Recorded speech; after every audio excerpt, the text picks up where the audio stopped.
Welcome back to the Wizard Shop, guys. It's Jurassic Park time. If you guys have been keeping up on car issues, this vehicle is in car issues. It's one of the purchases that Tyler made and did the filming with it. We just finished doing some work with it, and it's such a cool car. It's like you're really in the movie. It's da da da da da da da da da da. I don't know what that was. Anyways, we didn't do a whole lot to it. I'll talk about what we did and I'll pull it around here in a minute, but yeah, I think I'm going to pull it around now. I don't know what that was, and I really don't want to find out. I'm going to pull it in the shop, guys. I don't know what that was. See you in a bit.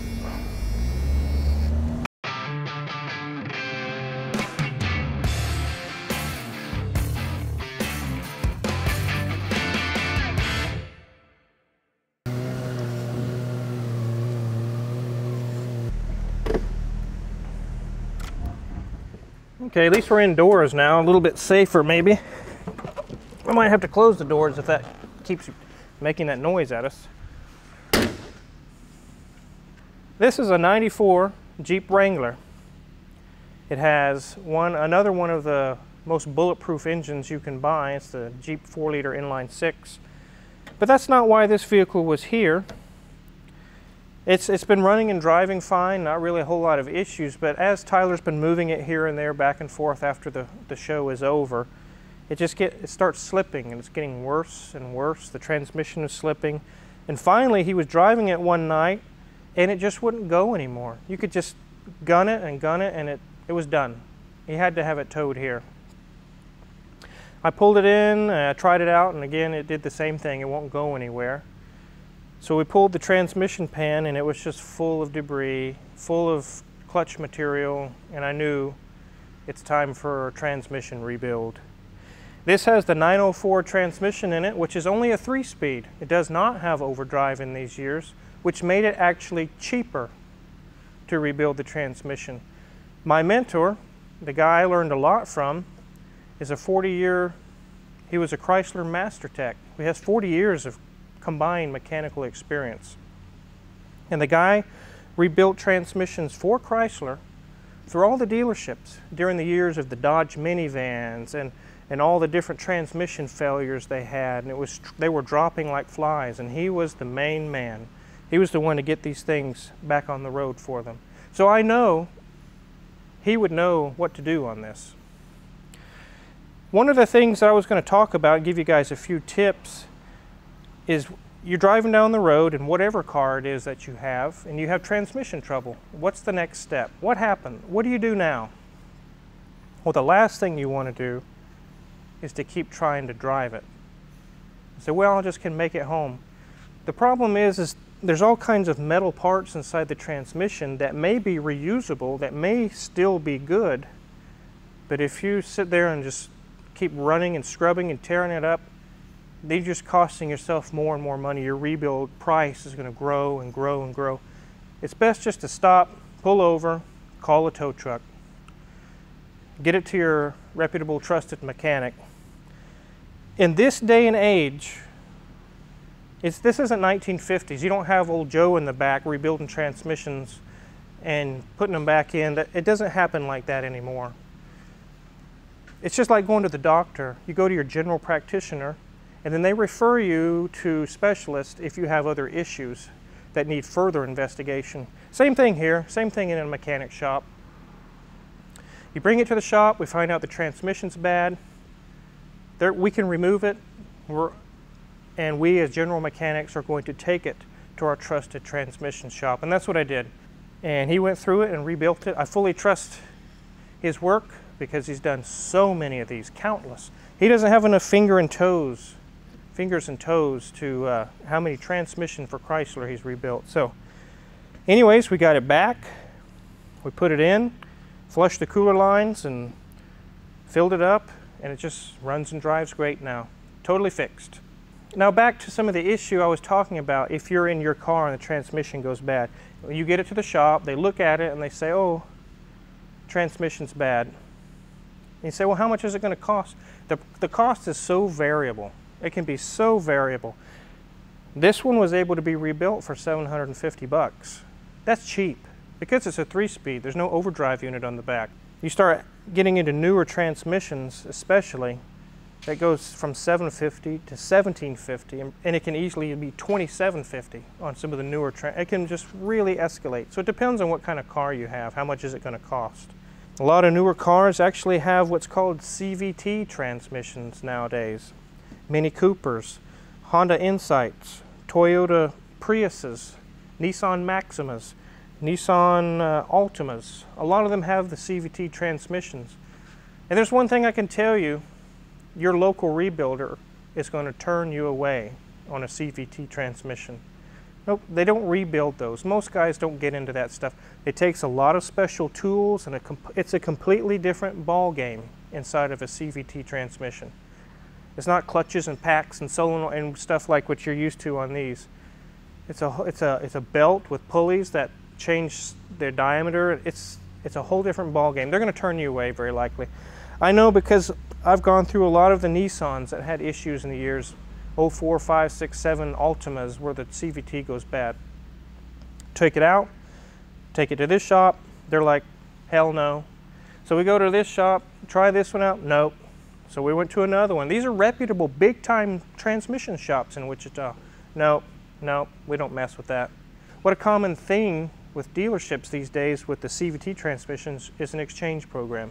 Take your old one out, you get one from them that's been rebuilt by them, swap it out and put the other one in, and it's not cheap.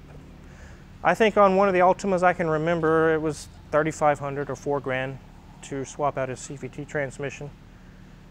One of the questions would be, how can I help avoid having this issue with the CVT? No matter what brand of CVT transmission you have, they will say sealed for life. No, they're not. No transmission is sealed for life. I don't buy that. I never have bought that, and I never will. You need to, probably once every couple years, 50,000 miles or so, you got to flush the fluid in your CVT. A lot of them have a little external filter. The Hondas have an external little pancake-shaped filter that gets replaced through the cooler line. It's a filter in the cooler line. You need to get that fluid changed out and change the filter, and that'll help prolong the life, really save a lot of trouble. But I'm just really kind of giving you a rundown, you guys getting an idea. My transmission goes bad. Now what? It was just exactly what happened here. Now what? He was smart. Some of you may not think Hoovy is smart. He actually is very intelligent. He's pulled over, turned it off, time to call the tow truck. And before I knew it, the next morning I pulled into the shop. There it was out in the front waiting for me. We have a Maserati transmission over here. It's a ZF transmission. Let's go take a look at it.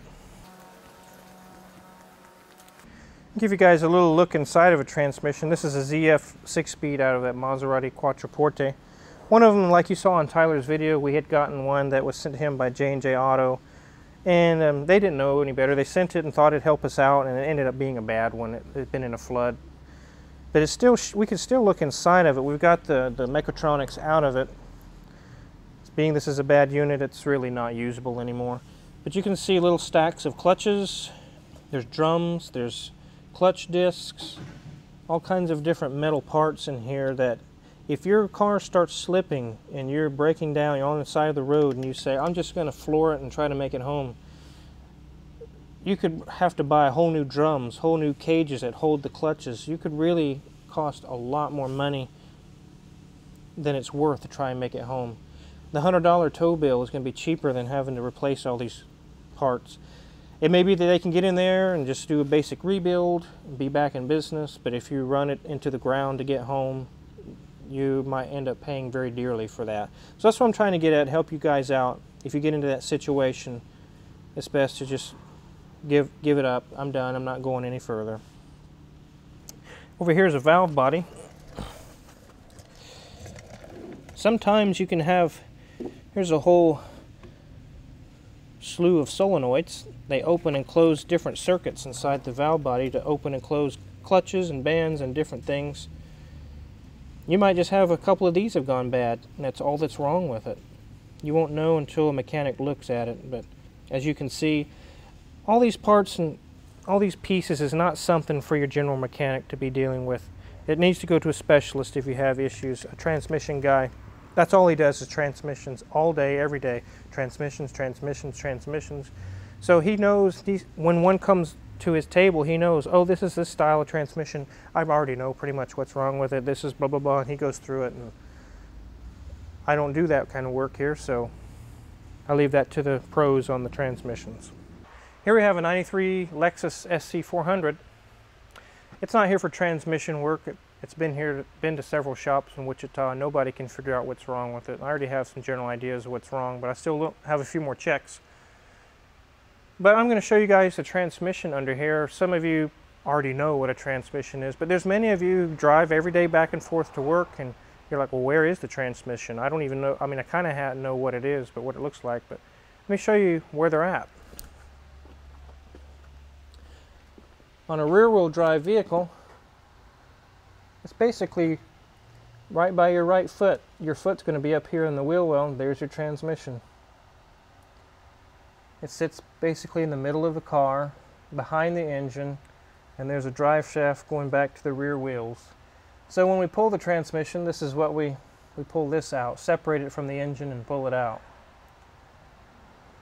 This one looks kind of oily and gunky, but again, that's not why it's here, and we're just getting some running drivability issues taken care of.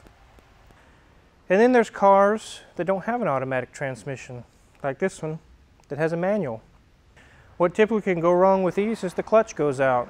You engage the clutch, it won't go, it slips, it makes noises. It can also slip, similar to an automatic. It just won't go anymore. Same scenario, don't try to push it, don't try to force it, park it. And while we're here, a lot of people have asked questions about this black 928. It's been in and out of the shop a lot. It has 31,000 original miles, a 1985 Porsche 928. He usually has a small list of little concerns, and then we fix those concerns. He pays for the car, he goes and drives it, and then he finds a few more little issues, things that are nagging him, and he brings it back, and we get those things fixed. He wants to get everything up and snuff, and he's looking to sell the vehicle. This car is in very good shape, very good shape. The clutch doesn't have any issues, transmission doesn't have any issues, but I thought, here's a manual. I will use this car to show you guys about manual transmissions. So we're finishing up, and this is back to the old Jeep. I just kind of wanted to give you guys a little video informative on transmissions. I figured while we have it in the shop, we did a transmission job on it. Not everybody knows everything there is to know about a transmission.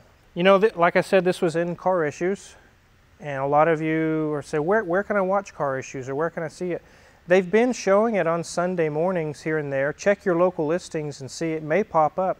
They're kind of just testing and feeling right now. You may see Sunday morning, they'll string a whole bunch of episodes of Car Issues, and you don't have to pay for the FYI service. You can also follow our Instagram link, and whenever we find some information about some episodes that are going to be on History Channel, we'll let you know, and you guys can try to snag a few episodes of those. You won't be disappointed. It's a very, very cool show. So again, if there's any merchandise, anything you're interested in, hats, mugs, things like that, we got those for sale. And I think whatever that was, the noise that I heard, I think I'm not going to hang around to find out. I'm going to head on out of here. Yeah, I'm definitely done. Thanks for watching.